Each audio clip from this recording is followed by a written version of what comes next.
இல்லைன்னு சொன்னாலும் நான் நம்ப மாட்டேன். ஆனா அவரு கொஞ்சமா தான் சாப்பிடுவாரு. அதுக்காக கஷ்டப்பட்டு இவ்வளோ டிஷ்ஷும் பண்ணிட்டு இருக்கீங்க.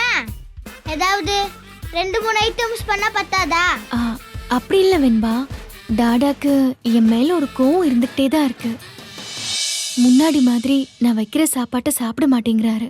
கடையில சாப்பிட்டு உடம்புக்கு எடுத்துக்கிறாரு. எவ்வளவு சொன்னாலும் காதுல வாங்கவே மாட்டேன்னு இருந்தாரு. அதனாலதான் இன்னைக்கு இவ்ளோ சமைச்சிருக்கேன். ஆனா இவ்வளோத்தையும் அவர் சாப்பிடணும்ல மல்லிகம்மா. அதுக்கு தானே அவர்கிட்ட ப்ராமிஸ் வாங்கியிருக்கேன். நான் என்ன பண்ணாலும் அவர் அக்செப்ட் பண்ணி தான் ஆகணும். சூப்பர் மல்லிகம்மா.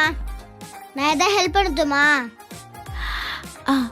ஒரே ஒரு ஹெல்ப் பண்ணா மட்டும் போதும் வெண்பா. சொல்லுங்க மல்லிகம்மா, சொல்லுங்க. என்ன பண்ணணும்? டாடாக்காக நீ இவ்ளோ கஷ்டப்படுறப்ப நான் ஏதாவது செய்ய வேணாமா? நீ என்ன ஹெல்ப் பண்றனா? சொல்லுங்க. நீ எதுவும் செய்யாம இருந்தாலே போதும். மல்லிகம்மா